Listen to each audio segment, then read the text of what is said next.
Buenas tardes, una semana más, gracias por su apoyo. Algunos de ustedes decían que querían comentarme algunas cosas. De acuerdo, saben que yo no tengo Twitter y me conozco y sé que no voy a saber manejarlo y tampoco tengo tiempo. Procuraré dejar apuntado por ahí abajo un correo electrónico, si les parece bien. Ya me irán comentando. Y a ver, algo más que tenga que decirles. No me olvido de nada de lo que queda pendiente. Bueno, vamos a empezar. Miren lo que tenemos hoy. Henry Toreau. Henry Toreau, desobediencia civil. Conocerán al señor Toreau porque fue el de Walden, el que se autoexilió al lago de Walden. Iba a traer el libro para enseñárselo y se me ha olvidado. Y se hizo famoso por eso, porque se fue a vivir a la soledad de ese lago. Estamos en la Nueva Inglaterra de mediados del siglo XIX. Toreau forma parte, junto con Emerson del movimiento trascendentalista, que es conocido porque es el primer movimiento literario que nace en los Estados Unidos. Este texto es de la editorial Alianza del año 2005, pero reeditado. La primera edición es de 1987 y tiene 194 páginas. Vamos a ver, la primera vez que leí este libro me encantó y ahora que lo he vuelto a leer para presentárselo a todos ustedes, pues no me ha encantado tanto. Le he notado como un tono de superioridad. Ahora lo vamos a ver cómo trata a sus vecinos, que parecen buenas personas, con ese aire de suficiencia que no me ha gustado demasiado. Y respecto, Toreau se hizo famoso porque se negó a pagar cierto impuesto y terminó en la cárcel. Pero vamos a ver, solo estuvo un día, y no era una cárcel, era el calabozo de su pueblo, donde le trataron a cuerpo de rey. Ustedes verán lo que les parece este texto. La cosa es, ¿las leyes injustas deben obedecerse? Y ahora veremos cómo Toreau critica la Constitución y las instituciones norteamericanas. ¿Qué pensaría? Yo me pregunto, ¿qué pensaría él si viviera en la Europa de principios del siglo XXI, si se quejaba de sus instituciones? A ver, este texto lo forman 4 conferencias que dio Toreau, que se titulan Una vida sin principios, Desobediencia civil, la esclavitud en Massachusetts y la apología del capitán John Brown. Y sobre todo es una crítica a la esclavitud, al hecho de que fuera legal. Y tenemos critica la ley de los esclavos fugitivos, que era de mediados del siglo XIX. Y piensen que el señor Toreau era licenciado por Harvard, institución de la que no tiene buena opinión. Vamos a empezar. Vamos a leerlo. A ver, dice: el espíritu de secta y la intolerancia han puesto sus pezuñas en medio de las estrellas. No conozco a casi ningún intelectual que sea tan abierta y auténticamente liberal que se pueda hablar con libertad en su presencia. Ahora que la res pública, está instituida, es hora de buscar la res privata, los asuntos privados.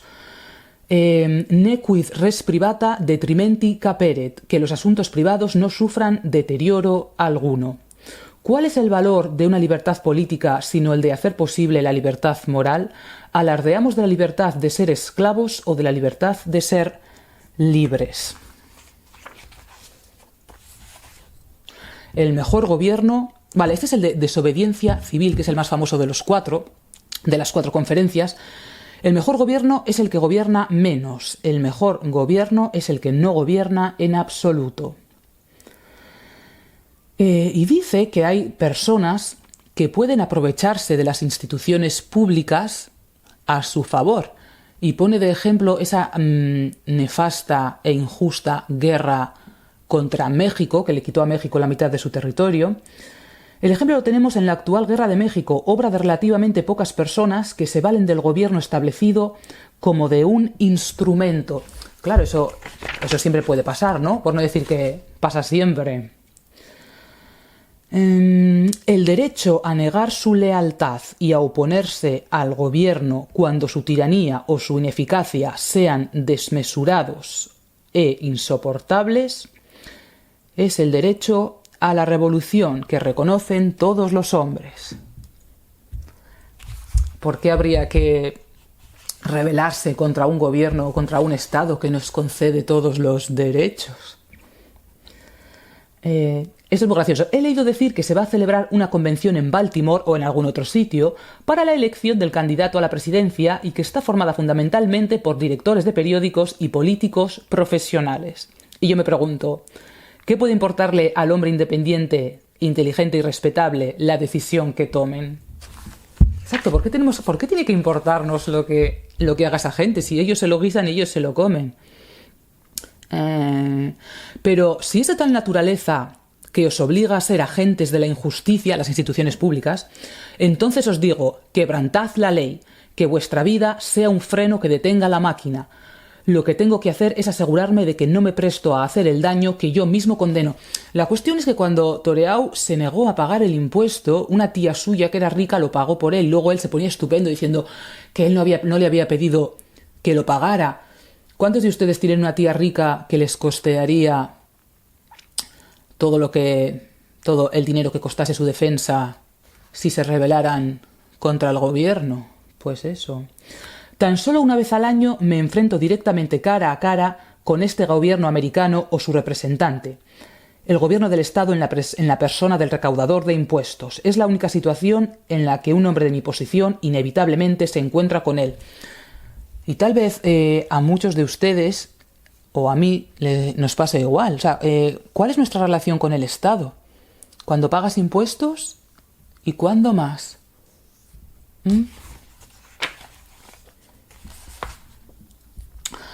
No he pagado los impuestos sobre los votantes desde hace 6 años. Por ello me encarcelaron una vez durante una noche y mientras contemplaba los muros de piedra, tará y tararó, me admiraba que alguien pudiera concluir que ese era el mejor uso que se podría hacer de mí, el hecho de tenerle encerrado, y no hubieran pensado en beneficiarse de mis servicios de algún otro modo. Sencillamente no sabían cómo tratarme y se comportaban como personas ineducadas. El Estado nunca se enfrenta voluntariamente con la conciencia intelectual o moral de un hombre, sino con su cuerpo, con sus sentidos. No se arma de honradez o de inteligencia, sino que recurre a la simple fuerza física. Eso ya hemos visto que, como decía Chesterton, que ya no es así. O sea, los estados modernos atacan el alma, no el cuerpo. Esto ya no es así. Y aquí, ¿cómo trata a sus vecinos? Miren, cuenta que cuando estuvo en la cárcel, el hombre que estaba con él, su compañero de celda, le habían encerrado porque se quedó dormido en un pajar y fue a encender una pipa para fumar y se quemó el pajar. Y decía que estaba muy contento de estar en la cárcel porque le mantenían gratis, pero por la mañana pone que le soltaban al otro para ir a trabajar. Sin embargo, Toreau no cuenta de qué trabajó, porque realmente tiene ese aire como elitista, que yo la primera vez que le leí hace tantos años pues no me fijé. Vi hasta qué punto podía confiar como vecinos o amigos en la gente con la que vivía, que su amistad era de poco fiar, que no se proponían hacer el bien, eran de una raza distinta a la mía por sus prejuicios y supersticiones, como los chinos o los malayos. Antes era costumbre en nuestra ciudad que, cuando un deudor pobre salía de la cárcel, sus conocidos le saludaran mirando a través de los dedos cruzados para representar las rejas de la cárcel. Mis vecinos no hicieron eso, sino que primero me miraron a mí y luego se miraron unos a otros como si hubiera vuelto de un largo viaje. Y miren lo que hace después de salir del calabozo. Me uní a un grupo que iba a recoger bayas, o sea, frutas, y que me esperaban para que les hiciese de guía. Y en media hora estaba en medio de un campo de bayas en una de nuestras colinas más altas a 3 kilómetros de distancia, y allí no se veía al Estado por ningún lado. Esta es la historia completa de mis prisiones. Recuerden que Toreau es nacido en el pueblecito de Concord, Massachusetts. Estamos hablando de Massachusetts. Luego dice, nunca me he negado, sin embargo, a pagar el impuesto de carreteras. A ver, piensen que cómo funciona la fiscalidad según describe Toreau y cómo funciona hoy en día. O sea, el impuesto de las escuelas, el impuesto de las carreteras, el impuesto de los votantes, ¿vale? ¿Qué será eso? Pero la cuestión es que cada servicio se aunque todo salga del bolsillo de las mismas personas, cada uno es independiente. No es como ahora que pagas todo y no sabes exactamente qué estás pagando y luego los de arriba lo manejan así como cada uno ve. A mi modo, en silencio, le declaro la guerra al Estado, aunque todavía haré uso de él y le sacaré todo provecho que pueda, como suele hacerse en estos casos. ¿Una democracia, tal como la entendemos, es el único logro posible en materia de gobierno? Aquí habla de un esclavo al que juzgaron y del juez que le iba a juzgar, que le juzgaron según la ley de esclavos fugitivos. ¿Cree alguien que a la justicia o a Dios le interesa la decisión que tome Mr. Loring? Que él esté sentado ahí diciendo aún cuando esa pregunta ya está decidida desde la eternidad. A ver, defiende el concepto de ley natural, de que hay cosas justas o injustas y que están inscritas en el corazón de las personas. Y ahora, muy gracioso lo que dice el gobernador. Le he visto a caballo, descubierto y escuchando las oraciones del capellán. Nunca más he visto a un gobernador. Creo que me las arreglaría muy bien sin ninguno. Si no sirve tan siquiera para evitar que me secuestren, ¿qué otra utilidad importante puede prestarme? El gobernador de su estado. Y ahora, la crítica que hace de los medios de comunicación, en su caso de los periódicos. ¿Conlleva la esclavitud mayor servilismo del que exhiben algunos de estos periódicos? ¿Queda alguna basura que no hayan lamido ellos con su conducta, ensuciándola aún más con su propia baba? No sé si existe todavía el Herald de Boston, pero recuerdo haberlo visto por las calles cuando Sims fue atrapado. Sims era el esclavo. ¿No representó bien su papel? ¿No sirvió a su dueño con total fidelidad? ¿Cómo pudo doblegarse hasta ese extremo? ¿Cómo puede un hombre inclinarse hasta más abajo del suelo, poner sus extremidades a la altura de la cabeza o convertir su cabeza en una extremidad inferior? Cuando cogí este papel con mis puños arremangados, oí el glu-glu de la cloaca discurrir por cada columna. Sentí que tenía en las manos un papel sacado de la alcantarilla pública, una hoja de la casa de juego, de la taberna y del burdel, con el evangelio de la bolsa de los comerciantes. No consideran si la ley de esclavos fugitivos es justa, sino únicamente si es lo que ellos dicen constitucional. ¿Es la justicia constitucional?